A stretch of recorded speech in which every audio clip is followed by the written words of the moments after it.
I'm Steve, and we have a really exciting Elev8 tonight. We have Roboglass. Really quickly, I want to mention we're looking for brand ambassadors. Check out Elev8ambassador.com. We have a lot of cool things, and it's a lot of fun as well. Also, we have a really neat thing, Elev8 Veterans. Go check it out. Let's get into this Elev8. I'm really excited about this. Welcome to Elev8. We got Roboglass here, and thanks for joining us today. How are you doing? I'm doing great, man. Just living the dream, blowing glass every day. How lucky to have gotten into that, I say job artistic thing. You got to be a little crazy, right? Oh yeah, man. Just the amount of times you have to fail sometimes to get something right is just a lot to handle sometimes, because it is tough to try new things, and that's what glass is. You're learning every day. Right. And it doesn't just like, oh, I kind of got through it and I worked through it. Sometimes it's like, nah, and it just takes your face and puts it in the mud and the dog shit and is like, shouldn't have went there. But it's the fun, I think. Totally. That's the challenge. That's why I think I've been at it for so long, because it's been a challenge to get to the level that I want to be at. Yeah, and like the level of your line work, the Radicillo work you do is like, holy camoli, it's so clean, so precise. How long have you been doing that? So basically I got into that my first year blowing glass. So what was that, like 2010?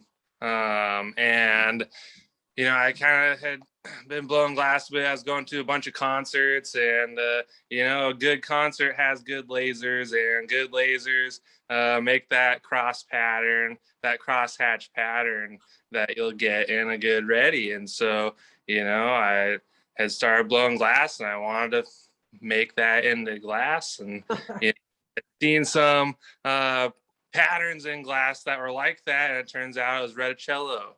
And so figure that out. And so I kind of just started trying to learn that after I learned some basics in glass, and then I kind of just moved to the Reticello, and I've just been trying to refine that technique my whole career. And I love what you said, that trying to refine it your whole career. So you're still refining it today, I assume. Totally. There's so much to refine, especially as it's not necessarily refining the technique, but figuring out the right amount of spin to have depending on what size vessel you're doing. So, the last couple of years, I've really enjoyed some cups, and that's a way larger diameter tubing than your average mini tube or Sherlock or whatever. And that's something that changes the effect of the ready, because those lines will change how the angles are. So you have to be prepared for that to go larger.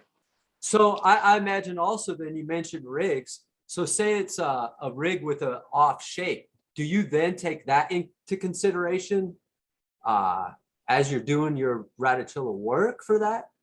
Totally. I actually used to be really into making like one giant Reticello tube, or not a giant tube, it was still a mini tube, but one seamless section for that whole tube. And so on those, I would actually have to set it up where the next section would be spun up more, because it's going to be a smaller diameter tube than the bottom section. So it made these ready pulls end up being pretty weird, because certain sections had to have more spin initially, and then once you pulled it down into the tube shape, it had a nice consistent pattern throughout, or at least that was the goal. Yeah. So I guess we got into this really great. How did you actually get started in the glass, and what brought you into this craziness? Let's see. So at my high school, they actually had a glass art class, and What? yeah, so I took that, and that was like pretty cool. And they kept promising us they would have lamp working, and then so I took it again a second year, and it's like all they did was like we did stained glass and sandblasting and stuff like that. And they never allowed us to have lamp working at the high school because they thought everybody would make bongs and pipes. It's like, well, obviously. And so, anyways, a couple years down the road, I just was living at a house, and we had a garage space that wasn't being used. And one of my coworkers had a brother that had some glass blowing equipment, and he needed a place to set it up. And so I said, well, sure, you can set it up in my garage at no charge. I just wouldn't mind hanging out and checking out what that's about because I've always wanted to try it. Yeah. Next thing you know, I'm just blowing glass. So, Right on, man. And what year was that? You said about 2010. yeah, I was right like early 2010. I don't know the exact date, man. It's tough. It don't matter. But it's a while ago. yeah, about a decade ago, a little over. So Time flies, right?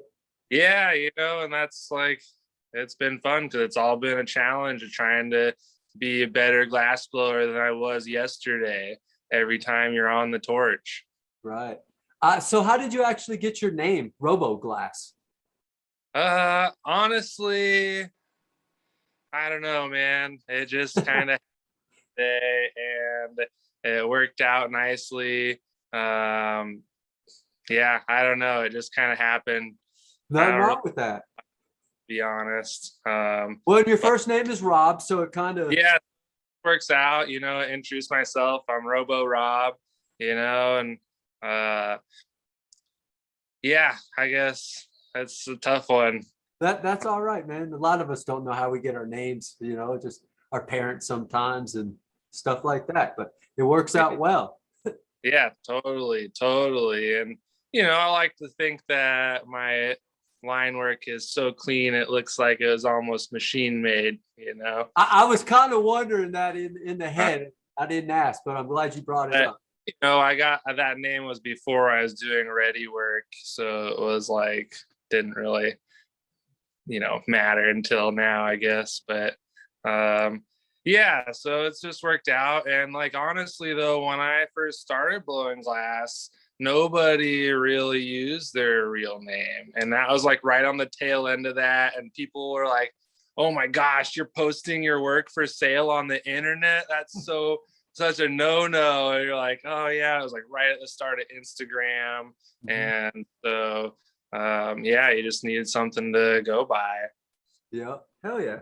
And now a little bit more open, but right.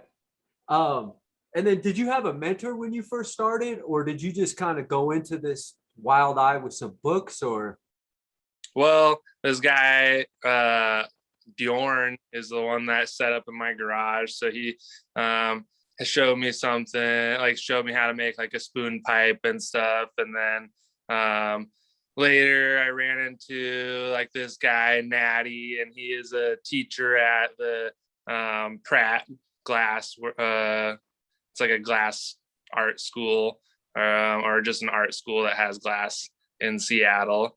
And he was like the lamp working one teacher there. And I just kind of met him through this local head shop, and nice. We kicked it off, and he gave me a bunch of good tips. And that was awesome. That kind of got me on my way with my basics, and so that was cool. Hell yeah. Have you taken any classes, and if so, do you recommend them? I've taken a few classes, not a ton, but the thing is about classes is most people, like not most people, sorry. It seems like that our schooling as we're raised is more, we're learning to imitate instead of learning to learn a technique, right? To achieve what our goals are, right? Okay. And so I've just taken a couple of classes that, I was really interested in pattern work. So I took a Filicello class from J Red, and, that really actually helped just my line work in general get to the whole next level. And I still mostly just do reticellos. And then, you know, later I took a tube class from Jake C, which was awesome because I had a lathe for about a year. And so I was like pretty comfortable. And then Jake taught a lathe class. So that really just like helped me level up. Mm-hmm. Mm-hmm. And, but, you know, that was like to achieve things that I was working towards, not necessarily like I didn't go to that class just to make a Jake or whatever, you know. Right. You were looking for his special little things he was doing in a technique, so you could refine yours. Be better at blowing glass, not just for me to imitate what I went to watch. Right, right. And so that's like, I feel like when you take too many, like so many classes all the time, it's harder for you to really apply that knowledge versus just remembering what you saw. And so, you know, I've just taken, I think, 3 classes, like the beginning class, a filler class, and a lathe class. But and that's over the last 11 years or whatever. And one thing I think I'd like to point out is it sounds like, you know, you didn't just go take a lathe class before you had a lathe or before you had the experience. You got a little experience so you could figure out maybe questions and totally listen. If you don't know anything about what you're going to learn, you know, it's hard for you to get the best information from it. And so, you know, let's see. Sorry. Yeah, when you are taking a class, I mean, glass itself is a language, and we're always trying to learn how to speak through that language, glass, right? And so if you can't understand that language to begin with, or that complex of a sentence, then, you know, why try to learn it? I love how you just laid that out. Like, I've never heard that before. Glass is a language, and it's beautiful. You're right. You nailed it. And that totally like leads into like custom work, right? So, you know, it takes glass artists however long they've been working to learn how to speak what they want to speak through the glass, right? And get their idea into the glass. So sometimes, like, you know, customs can be very challenging because, you know, the customer doesn't know exactly how glass works, or, you know, it's magic glass, right? And so they have this totally different picture in their head than what they're actually communicating to you. And that's tough sometimes, but you know, and that's your responsibility as the artist to understand that, hey, I might not understand what this customer's trying to tell me, so we need to keep talking about it and figure it out. Because if you say fuck yeah, I got it, and go down. Totally, you know, like I think for me, usually, you know, if or when I take a custom order, it's like, you know, you get a basic color scheme and a general style of piece, and then I get a lot of freedom on that because you already know how my work looks, because that's why you came to me for a piece from me. You know, that's, you know, you don't come to me for a crazy sculpted monster. You know, I'd be like, I could try, but like, you know, I'm not going to be really successful at that, you know, maybe a couple months down the road or something after practicing, but that's just not what I do. Right. So it's like, there's got to be that level of mutual understanding. Like, you kind of see what I make, so you know kind of what you're going to get already. Right. And then we're working in this vicinity, but yeah. Also, you know, it's like some glass blowers, you know, earlier in their careers have a bigger appetite for what they think that they can eat off the plate, or, you know, I've done it. they can do, you know, basically they just think they can achieve something that they haven't tried before first try, and that leads to a lot of people being bitter on customs even. So and that's, you know, understandable. That's why we have nice shops that you can go look at work in person, and then you're like, oh, okay, I know what I'm getting. And that's why some people specialize in a certain thing, because it comes out super fire. Like you said, if you got to make a monster, it might take you months to get a monster you're happy with. And yeah, is it worth it to you? Because is that your passion? Totally, you know. And so it's like, you know, you're not gonna go to a taco truck and get a French dip sandwich. Right. And so it's like same thing. But Yeah. Where do you get your inspiration and creativity from in your glass? I mean, earlier you mentioned the light shows and everything. Is it? yeah, lasers, I really, you know. And then honestly, just like I have a coral reef tank that I've had for a long time. And you know, every cool coral has an epic new color scheme. But really with the ready work, you know, it gets, the lines are so detailed. We're starting to like, I've been working with a lot of color theory, and so looking at different color fades even in nature that make the colors pop more, because there's a good contrast level on the other side of the pattern. And sorry, I was rambling for a minute. No, I don't think it's a ramble. It's what I'm. Yeah, so like in really, you know, like predators in nature, especially like in the fish tank, or just, you know, you know, reef fish all have bright colors to warn enemies or whatever. But in that, I've been pulling lots of crazy color schemes. And the thing about the ready is sometimes you'll try a new color scheme and it doesn't look good. You know, if you don't have a nice balance of that contrast, then you're gonna it'll get so muddled up, because like it's so tiny amount of detail that your eye can't perceive it as well, because you're seeing so many colors at once. It starts to just muddle those colors and nothing pops.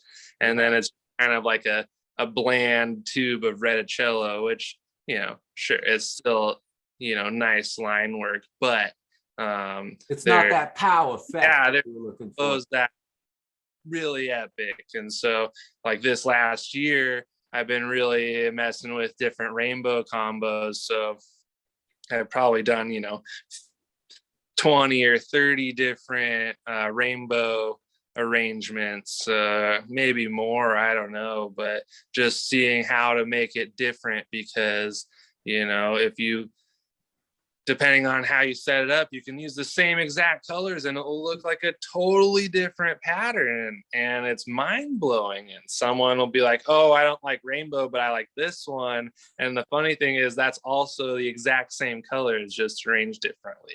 Right. And so just that small amount of change affects the whole ready. And so that's like what I've been really diving into this past couple years, really.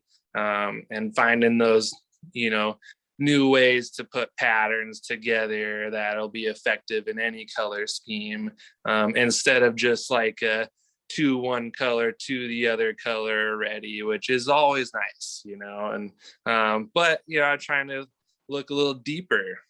Right, man. It's crazy, you know. You talk about just raddies, and it's so endless, just the line work, how many you're going to do it, the color layouts, and it's an endless rabbit hole of just that. It's cool. Totally, you know. And every time you want to make a new shape, right, then it's like learning how to, you know, get to that shape from your without destroying your pattern. Right. And so obviously, you know, that's a lot of glass, right? But I don't think a lot of time too. A lot of hours to make the ready sometimes. So just to mess up right at assembly because you pushed too fast or puffed too much that it expanded the color and made it blurry. So, and that's like, yeah, that's a lot I of that. I just love glass, how it's so many things that you can do, and everything is like you got to be careful. You got to be careful if you want it nice. Totally, it's like the thing about like getting a lathe, I thought, oh man, I'm gonna be so much faster at everything. And then it's really like just allows me to slow it down a little bit more and take my time because I'm not necessarily like holding it beast mode all day. And which has been nice, Right. and I do a lot of both. So I have, my torch on the lathe can pull back, so it's a bench torch. And then I do have like a second bench set up also. So Yeah, and you need both things both ways, depending, because on a lathe, sometimes you never really get to use gravity properly. oh, And totally. yeah, yeah, hell yeah. Um, have you had any periods in your career where you made like a big shift? Say you were just doing pipes, and then all of a sudden you were doing pendants. Well, obviously, like there's always been like a small trend in the industry to, get in on or whatever.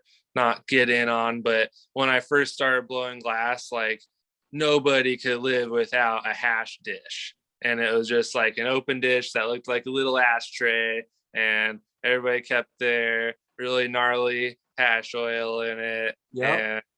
And that was like the coolest thing. And I was making these ready dishes, and this guy posted one on Toke City, and it won Picture of the Month on Toke City, and that was kind of like right when I got my Instagram. So that kind of because it was right at the end of Toke City and right when Instagram was being uh, starting to get popular. Right, right. So that's cool. Just kind of the environment had a shift in you. Yeah, and then let's see, like a couple of years ago, I decided I was like really into making cups. I And love cups. yeah, and the whole thing about that is, so we're like mostly a pipe industry, and everybody just downplays it, like, oh, it's just a cup, you Fucking know. cups are hard, man.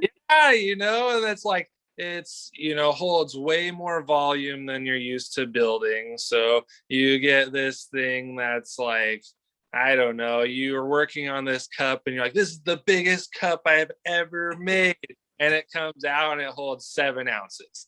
And you're like, oh, and so I really, at halfway through one year, I kind of started getting into it. I made like 10 cups that were, all decked out. And I was like, oh, dang, I sold 10 cups. That's like pretty crazy. I never, because I sell, mostly tubes.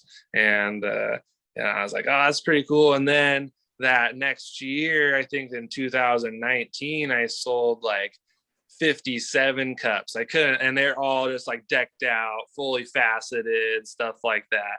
And I couldn't make cups fast enough, and I just didn't have enough time to make any bongs anymore. And so, but then I kind of just still was wanting to make tubes, so I'd make them occasionally. And then 2020, it was kind of just a mixture. And then I started doing like the new style of like ready stacker that I've been doing, stacking up, a ton of ready sections that are all flipped sideways and stuff like that. And so that like kind of made me want to make tubes again. And I really like to do like tube cup sets. Yeah. So because everybody has to drink. So if you got a nice tube, totally have a cup to have. So then like the cups, I really wanted to keep pushing my cup level. And so what is way harder than making one cup is making two cups that are identical. And so I started geeking out on that because it's like you have to make all your sections exactly the same and then assemble it to the same size. So then you get nice, volume of cups. So started with like, did some 4 whiskey glass, little mini goblets, and they are all within, a millimeter or something. And they're like pretty close. All the Incomos are almost identical. And, it's tough to get, them the same, because when you're making a tube or a pipe, nobody's like, oh, that heady is really badass. Okay, let me get a second one identical to it. That doesn't really happen very often in non-production work. Right. And it is. I think it's a true art, another whole skill set art. It is a craft and a very beautiful skill to make a piece, but to duplicate it again, or even if it is a production piece, the duplication process is a skill, I think, that's totally hard to attain. And so like now I can like make a 16-ounce cup or a 12-ounce cup. Just I know what sizes to use to make it out of ready and stuff. And that's I do like a nice cup, because it's we have the skill, and everybody does drink some without water you die. Yeah.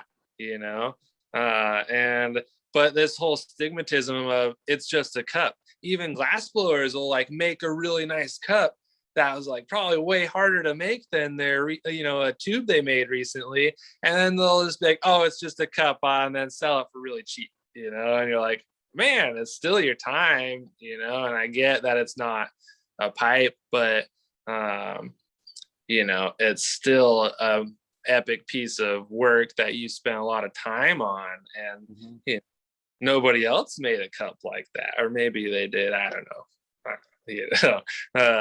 But so yeah, like I don't know, the cup definitely leveled me up. And then like going back to making tubes again, you're always, when you work on something else for a while and go back to what you were working on before, you always learn something that you didn't expect to learn. And so all of a sudden you're better at this part of your shaping because you've been working with, way bigger tubing for a while. And so.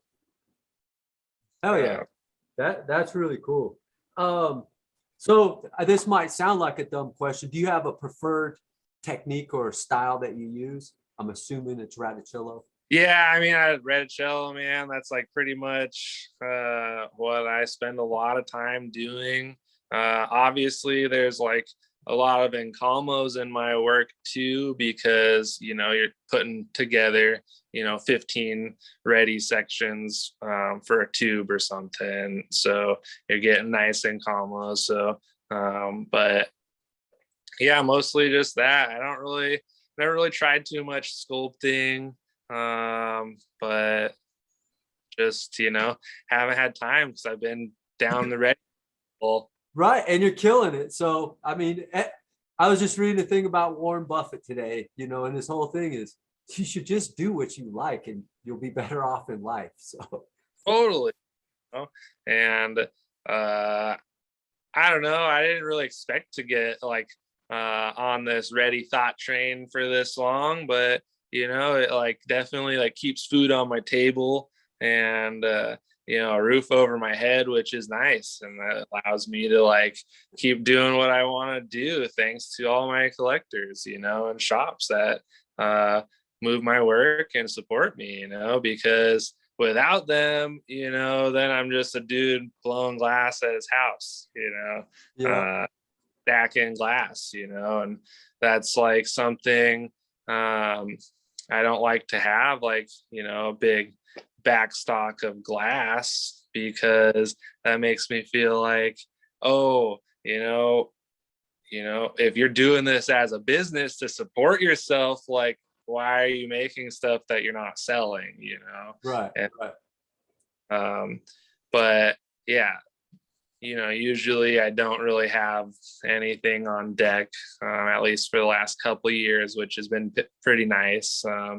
But It's funny, like I was saying, when I first got into glass blowing, the coolest item was, hash dishes. And right now, like a big item is, hash jars, and it's just another Yeah. hash with a lid now. And it's pretty funny. And so those have been pretty fun to make out of the ready also. Yeah. Those. Hell yeah. What's your favorite color to work with? Honestly, I like that new Galaxy Black.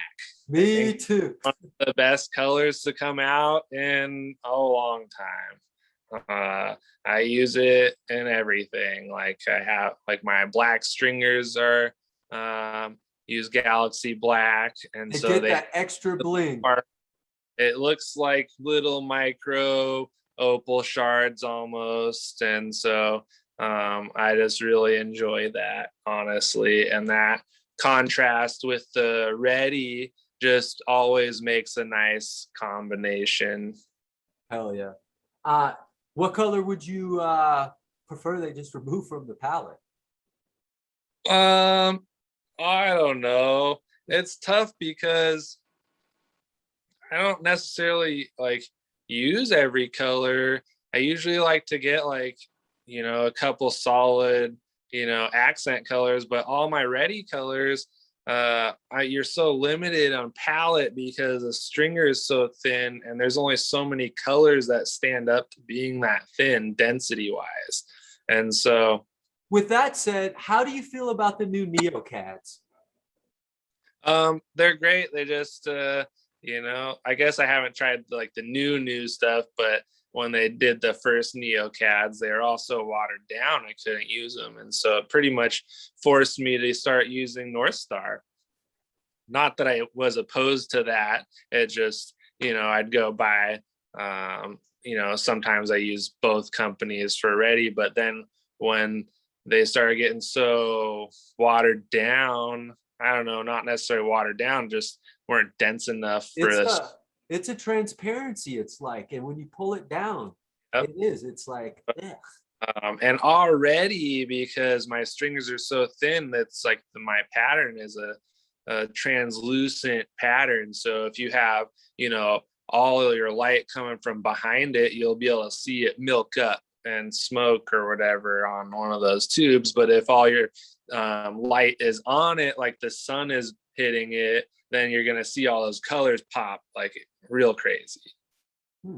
And that's neat too. Another whole like aspect to the glass game about light. How is it with this light here, and what is the background color going to be? Totally. Yeah. I think that's important to think about in any situation, especially because all of our presentation is online. Right. And it's like sometimes hard to communicate what you see holding that piece in your hand into a post on Instagram or whatever. Right. What's the most difficult piece you've ever attempted? I don't know, man. That's a tough question. Anything new that I haven't tried before, because you're stepping completely out of your comfort zone. I like that. That's a great answer. Do you collaborate often? Not like super often, but I have done, I do a decent amount of collaborations, mostly with people I've worked with before, or friends that I've made along my journey or whatnot. I usually just like to hang out. A lot of times we end up talking more than blowing glass because we just get to talking instead of working, but we always end up making something cool. Hell yeah. Have you ever competed in any events before? Not really. Like I'm like, this year the Pipe Classic is doing the Cyber Pipe Showdown online thing, which I'm doing, but that's pretty easy because you're just doing it from home. And then you guys are doing the Silver Surfer competition, and that's also convenient because I can do it from home. And that's, the and not that I've had plenty of opportunity to go to competitions because there's never been a ton of them, just the main big ones. Yeah. And so, but yeah, I mean, it's mostly just like that's a lot of travel you have to think about if you even want to try to sign up for one, because it's just traveling somewhere to blow glass and And hoping. some people really like the traveling and stuff. Me personally, my bed is where I like to sleep in my home. I don't leave. Yeah, I work at home now. Like, I mean, I pretty much worked at home most of my career. I just am like way more productive when I'm not around a shop full of guys that I can just chat with, because I'll just talk for hours, man. Yeah, yeah, hell yeah. Do you consume cannabis yourself? Yeah, yeah. Right on. It's like that's why I make pipes. Do you prefer the flower, the concentrate, edibles, or do you just really love the entire plant? I just pretty much like it all. It's an amazing plant. It has so much to offer, and so I just enjoy it. And That's that why. plant has really created this nutty industry, like giving us the ability to create art that is used in something rather than. I love the painting behind you because it looks like you're Oh, wearing a hat with an yeah, octopus on your head. It's fucking perfect. it's But, actually a picture printed on metal. oh Uh, wow. yeah, this guy just like lives in Hawaii and takes pictures all the time, sells them on the internet. They're pretty badass. Right. But yeah, I couldn't quite get like down. I guess I could have like No, moved her. it was Uh, perfect, man. I thought it was really cool. It looks like you got a crazy crown on your head. So yeah, maybe that's what I would look like with dreadlocks. hell yeah. Uh, do you have any hobbies outside of glass? Let's see. I do like to make cider, like hard cider. Okay. Like a nice amount of fermenting, and I have like a handful of apple trees that are like cider specific genetics, and so they're pretty small right now, but eventually we'll make cider from those. And that's just really fun and interesting, fermenting alcohol. And that's kind of where I started making a lot more cups, because we started getting into making cider, and so we wanted some nicer cups. And that was and then like with the heady beer scene exploding, it's been nice with the cups, and the having that knowledge of fermentation is pretty cool, because you know what you're drinking. Right, right. That's pretty neat. And how long have you been doing that? I don't know, it's been like 3 or 4 years now, I guess. All right. And kind of haven't done it much this year, but normally like we'd have a keg or two of our cider on tap in the shop, which is pretty nice. And we've done like a bunch of different fruit flavor combos and stuff. Neat.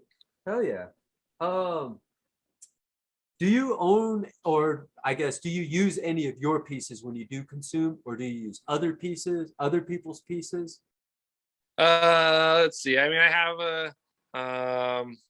a couple pieces of mine, like one's a collab or whatever that didn't work out. It had imperfections, so we didn't sell it. So that's what I end up using. Let's see. I used to have a couple pieces I made for myself, but they broke over the years, and then, yeah, I don't know. I just like to have like one or two solid pieces on deck. I guess my personal little rig is just all OG moss, and I did make that for myself. Oh yeah. So Nice. What can we look forward to in the future from you? guess just cleaner, better work. I like it, man. I like it. And that's hard to do, man. Just your work is just so clean, so precise. Like it makes you wonder, how do you not wiggle that shit? I love it. It's cool. Yeah, I think I can draw a straighter line in glass than on paper. And I'm sure that's you've been doing it for 10 years. So, Yeah. Hell yeah. Do you find that you still have the same love and passion today as when you first started 10 years ago? Totally. I think that glass has just been there, and that's what I do. That's what I eat, sleep, and breathe. I don't wake up and like I think about what I'm gonna make, either today or tomorrow if I'm not gonna be in the shop. And I know it's weird just to say that, but that's the mindset you have to be in to be successful at glass. You have to be thinking about how you're gonna do that better next time you try it, because if you're not getting better, then what are you doing? So right. Yeah. Hell yeah. And where's the best place where we can follow you and check out what's new? Is it Instagram? Do you have a web page? Instagram at Roboglass. I'm on Facebook too, but that's not really like big on the glass right now. And so mostly just Instagram, and that's the best place. Well, hell yeah. Hey, Roboglass, it was great having you here today. It was great hanging out with you, and it was great. Hell yeah. Thanks for having me. I appreciate you guys. And yeah, have an awesome day, man. Man, that was super cool hanging out with Roboglass. Like, yeah, his glass is phenomenal. The line work is crazy, and it was just really laid back kicking it with him. I loved it. Really quickly, I also want to mention to everybody out there, we have our Elev8 Veterans. It's a 501c3 where we get to help rehabilitate and reacclimate war veterans back into society with alternative therapies. Also, we have Elev8 Ambassadors. It's elev8ambassadors.com. Check it out. It's a really cool way to help us build Elev8, as well as you get to help yourself out and earn a lot of credits and really cool gear. Anyways, stay elevated, mind, body, spirit.